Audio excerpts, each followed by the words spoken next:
Hi, I'm Joe, WV2NY, and welcome to episode 4 of This Old Ham Shack, a W2SO video production of the Lancaster Amateur Radio Club. On today's episode, we're going to be looking at portable antennas and mounts, so that when you leave your home, you'll have a way of operating your HF radio out in the field somewhere.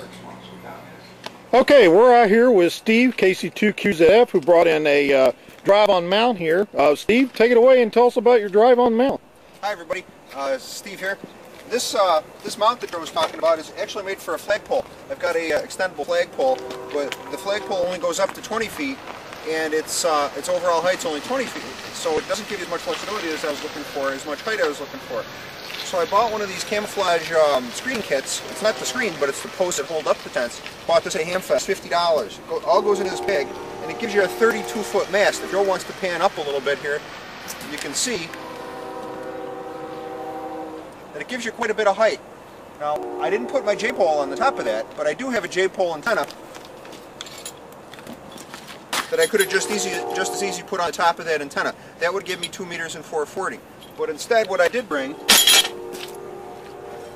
was my Carolina Windom, so I can haul up the balun on the Carolina Windom on the haul rope that I mounted on the top post, and this will give me a 32-foot high feed point for the Carolina Windom. You get some real good DX that way. Probably about at least half the contacts we made this year on field day were made on this antenna, hanging on this mast, and it worked out real well for us. Okay, one of the first antennas we're going to be looking at is the antenna of N2GDU, which is a Perth Outbacker. Tell us about your antenna, Luke. Hello everybody, this is Luke. I'd like to show you my Outbacker antenna. It's an HF antenna, also does 6 meters and 2 meters. It's basically designed as a mobile antenna. And you can see here, this is all epoxy antenna all the way around inside here. This is an excellent antenna. This here happens to be the base, the tripod base that goes along with it. This tripod base makes it ideal for portable use out in the field, such as field day, or when we go to the lighthouse or any outdoor event. If it's mounted on a car, it needs an excellent grounding system on the car to work properly. So therefore, when it's used in a situation like this here, you use this tripod that's made of all aluminum, totally adjustable, and it's perfectly designed by Outbacker to give the proper grounding effect for this antenna. To change bands, you can see here there's 40, 30, 20, 17, 15, 12, 10, 6 and 2 meters are all on here. To change bands, right now it's hooked up to the 40 meter band. You just take the plug out, and let's say you want to go to 20 meters, and you slide it in there. Just like that, now you're ready to go for 20 meters. It works exceptional. It really works very well. And the last time we used this was out at the Dunkirk Lighthouse, and it made contacts all over the place, all as far into Europe and all through the United States. Very good antenna, works very well. Once again, this is the Outbacker Perth Plus antenna. Thank you. Okay, kind of copying the Perth Outbacker design, I went to Home Depot and bought me some aluminum to make me a stand here, and kind of copied their antenna stand. So if you notice, it's a lot like that, a little cheaper than theirs, you know, if you're on a budget there. But the idea behind mine was, since I didn't have a Perth antenna, I thought, okay, I'll make the stand and use hamstick antennas. So as you know, these are usually not overly expensive there. You can buy them all for the different bands that you want. In this case, this is a 6 meter one.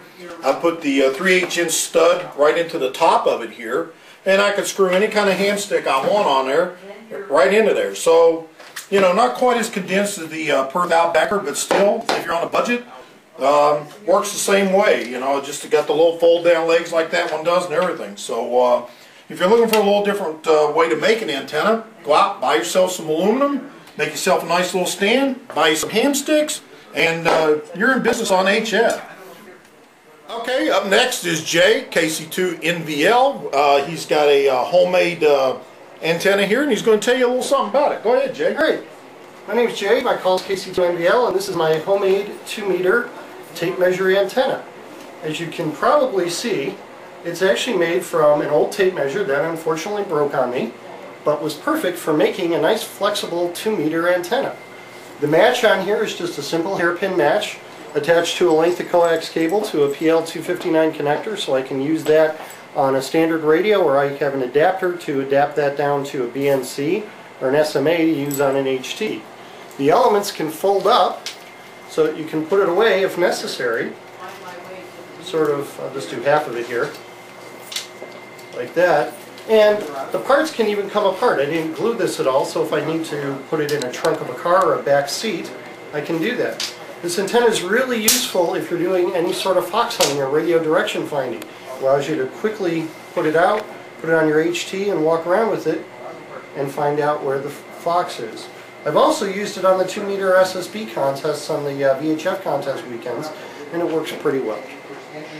And that's about it. Up next is we have a buddy pole antenna, which belongs to Kevin, K9KVN. Unfortunately, Kevin can't be here tonight, so I get to tell you a little something about it.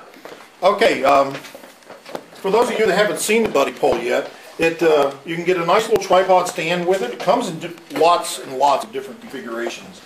You can get different size masts with this. Kevin has a couple of different ones. We've got the short one on here so we can get it indoors today. You can put this in a couple bags, carry it out in the field, deploy it in about 5 minutes. Real easy. Take out the stand, put in one of the mast pipes, and then you put on the different rods. You can put it, like I said, different configurations. Here I've got it in L shape. You can go back and forth. You can go up and down with it. You can bend this way, that way, just about any way.